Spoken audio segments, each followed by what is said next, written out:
change.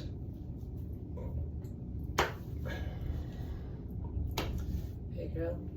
I was watching another YouTuber talk about change.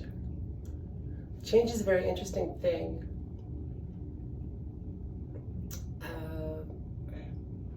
It's kind of interesting. One of the things I noticed a long time ago, and somebody mocked me for it, was I said that if things stopped changing, that in itself would be a change. Hence, nothing would have changed.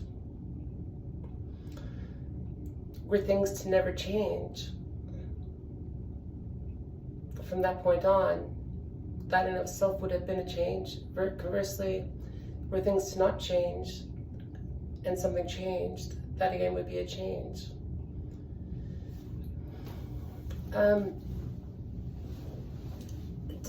Why are so many people afraid of people who change, people who transition? This is a very intelligent conversation. This girl is saying that the reason why people fear change is because, okay, that's not it. The reason why people fear change is because they're adverse to it. And yet, that's the reason why people fear us. And yet the reason why we go forth fearlessly and change without change is because we are not afraid of change. When you approach these ideas, these different philosophical ideas, you need to approach them, specifically Buddhist philosophical ideas, you need to approach them from all angles. So let's say that we are not afraid of change. No. No, we are very much afraid of change, right? Very much afraid of change, just like everybody else. I think the reason why we transition is because we cannot stop change. That's how it was for me. I could not stop change, right? There's so many different things that you cannot stop and things that you can kind of stop at the same time.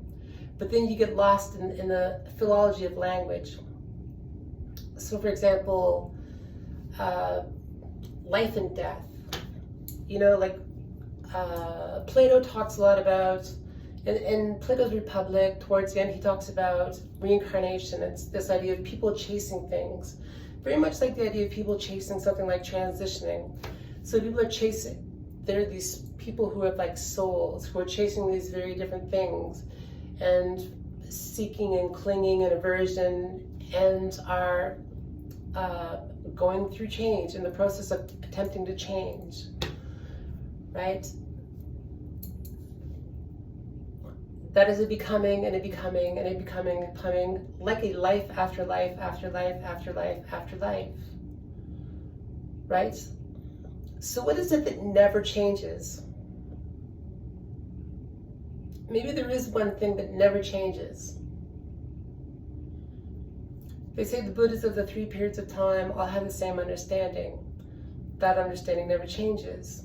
And yet, when you look at the people who've attained that understanding, these people that we label as being like bodhisattvas, or in the Jain tradition, Tirthankars, I think Hindu swamis, things along that line, right?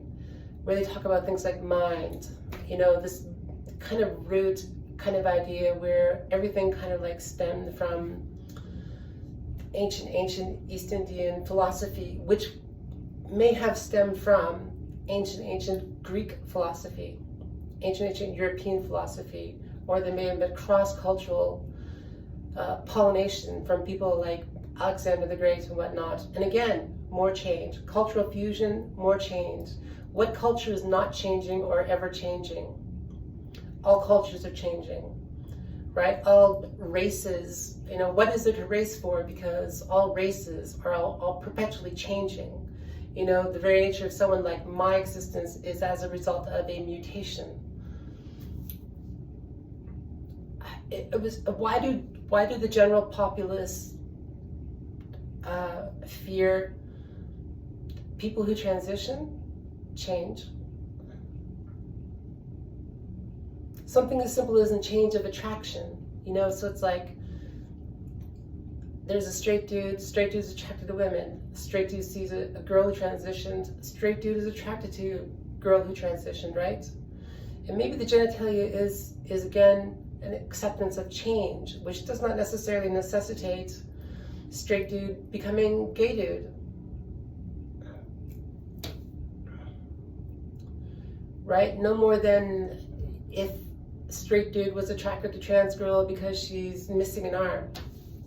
That is missing an arm is not different in sexuality. You know, if you have intersex people, right? Intersex people, if somebody's attracted to intersex people because they're intersex, or attracted to them because they presented as the gender that they choose to, that does not make the other person who's attracted to that intersex person, the hermaphrodite type person or intersex type person, as being bisexual. Their sexuality does not change. And yet whose sexuality doesn't change in small different ways throughout their life as they go on, right? The orientation may not change, but the attraction to different things might change. And so it's the same orientation even though the different attractions are changing. You can get the idea of karma, you know, the idea of karma of like, this happens because of this. This does not happen because of this, right? You negate the law of causality when you say that this happens because of this, because that happened, this happened, right? You negate the law of causality, that things just happen randomly. Things do just happen randomly. Nobody can refute that. Things just happen randomly. And one thing does not happen because of one other thing. One thing happens because of numerous other things. Numerous other things lead up to that one thing happening. And conversely, if you change back all those different things that are changing, right? Where is the root cause? Pragmatically, you say the root cause is the thing before the thing that changed. You know, the thing before the action, the thing before the thought. But pragmatically, where does it stem from? There's this ancient going on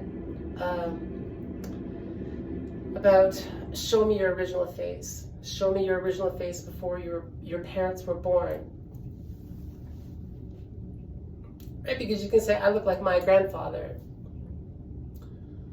You can, but I don't entirely look like my grandfather. I look like my grandmother, but I don't entirely look like my grandmother. I look like my grandmother and my grandfather. I look like my mother and my father. I look like my father. I look like my mother. So what is your original face? Your original face is not this original face. Your original face in Buddhism is the understanding of the Buddhas of the 3 periods of time. We're talking more philosophy,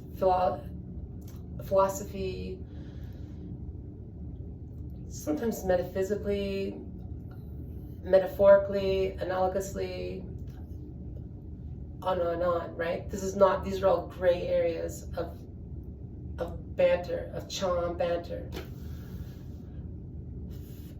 But to say that we do not fear change, I don't buy it. We fear change. We fear change just like everybody else. It's a very encouraging idea that everything is, that we are fearless in terms of our change. But girl, come on. This is one aspect of either a philosophical approach or a Buddhist approach to philosophy or Buddhist philosophy or metaphysics or whatever, right? You know, are we not afraid of change? Were you not afraid of changing?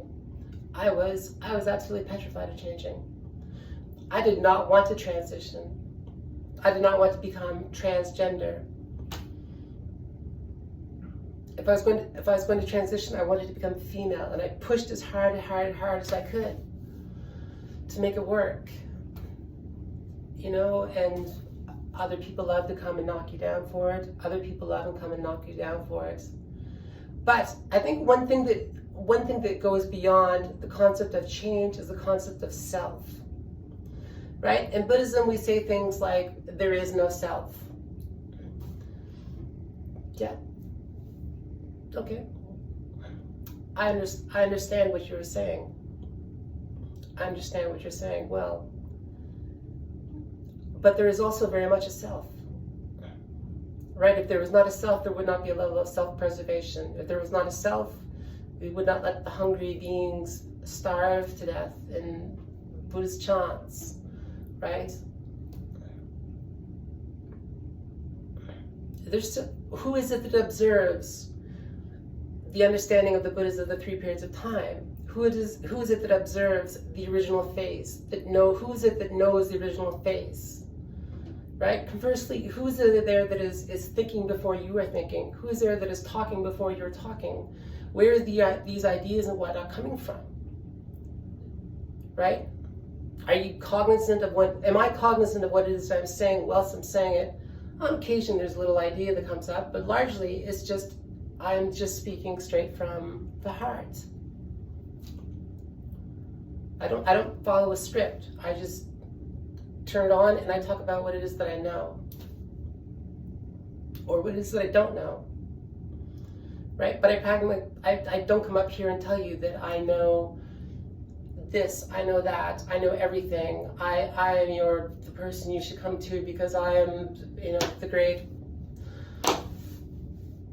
Guruji or something. Fuck gurus, by the way. But here's the thing. It's like, there's things that I don't know. Some Chan teachers, when they talk about enlightenment, they say, I don't know my own enlightenment. And it's just kind of a tricky thing to say, and it sounds clever and it makes you think deeply, and that's the point of it. But if you don't know your own enlightenment, how is it yours?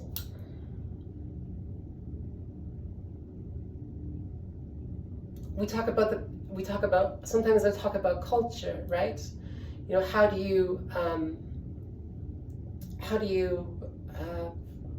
culture is ever changing, and yet in this moment in point in time, culture is a very set concept idea. This is Canadian culture, this is British culture, this is African culture, this is indigenous culture, so forth and so forth and so forth. Right? It's set, it's fixed, it's this long, it's this big, it's this wide, it has this color. And that's only momentary. The border is here, it's only momentary, it's man-made. We made it. It is as movable as we want it to be, and we'll fight to move that border at times.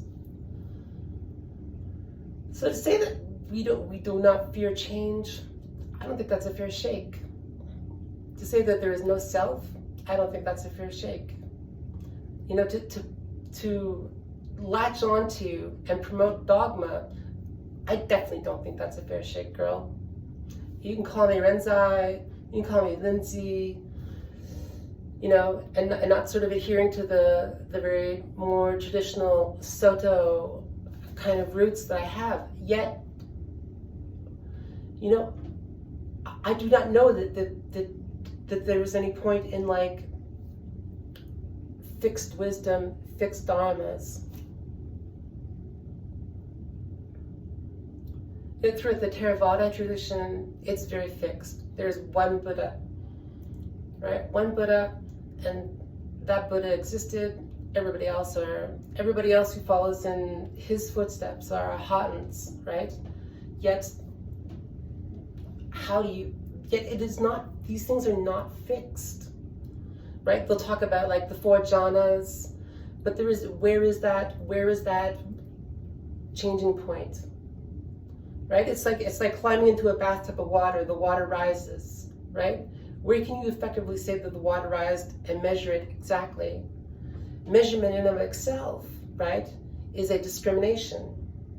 It's a discriminatory period of this. We label this as being this, right? We say the speed of light is this. It can only go this fast, or it is going this fast. Yet those are human discriminations.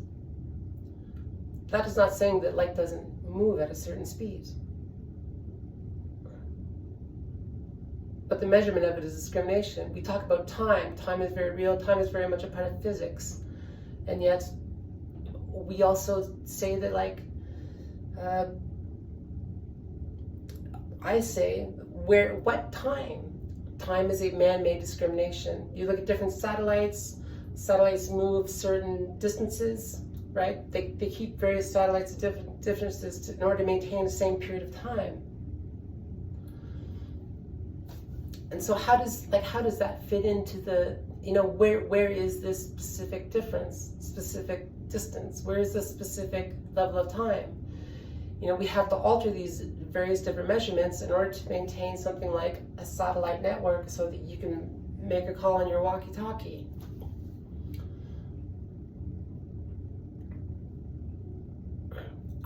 All of this, what value is dogma? Dogma can be very valuable, right? You can take dogma, you can utilize it to influence somebody for the better, of any sort. Dogma of physics, dogma of philosophy, dogma of Christianity, dogma of Buddhism, dogma of Islam, dogma of whatever, right? LGBTQ2 plus I, whatever, dogma. You can use it, you can adhere to it, you can say it is fixed, it is like this. The other side exists too, always. Always. There is, the past is gone, the future has yet to exist. The only place we have to dwell is the present moment. Well, if the past is gone and the future does not exist, how can there be a present moment? How do you measure the present moment? How do you measure the slipping of time? Well, that is a discrimination. So what is it that does not discriminate? What is it that has no hierarchy? What is it that is never changing?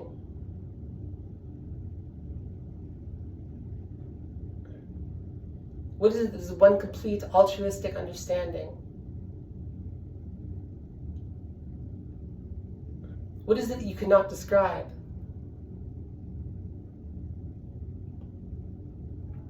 So, yes, do the reason why people fear us, just like, say, they feared the flapper girls, is because of change? Absolutely. Absolutely. And that changed too. And it will change again. And something else will come along and change. And everything will keep changing. Right? I came out, I was very binary. As I came out and tried to adhere and maintain this firm sense of binary, right? And identifying as being female, identify as being a woman, legally changing my name and gender, right? Everyone else around me took that and rearranged it into something else. Everything else became non-binary. Everything became queer. Everything became, I am not a, do not call me cisgendered. I am transgendered, right? And to me, I say discrimination is very, very important, right? You want people to perceive you one way, one certain way, then you have to you have to make it so, right? You have to define yourself. You define yourself as being transgender, then you are transgender. You define yourself as a she, they. At one time, a she, they didn't ever really exist. Especially not with trans girls. Maybe with butch lesbians, but not with trans girls. And so, but then it moved over and became part of trans girls and trans men. Trans men, they, she, they, and so forth and so forth. It will keep changing. I've heard people identify as being an it, a she, they, it, and I'm like, why? Why would you teach people to refer to you as it? It's just going to keep changing. All of these different trans girls who have these YouTube channels, I've noticed that Buzz, I've been doing this blurb, this vlog here for 3-4 years or something, right? They're all out there taking it and they're beating it into submission into what they want it to be. I am transgender because I like men. I want men to prefer me over cis women, right? I want the social media attention. I want the social media payoff. I want the customer as I am an escort, you know, and so forth and so forth. I want to beat it into submission to what it is that I want it to be, right?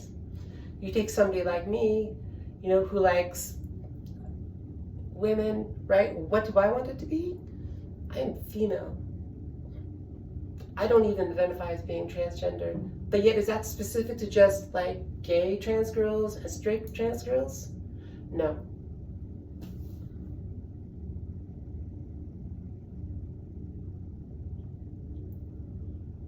Can change occur without all of the various different types of amalgamations that exist and come into existence of various different conditions and whatnot to create that change? No.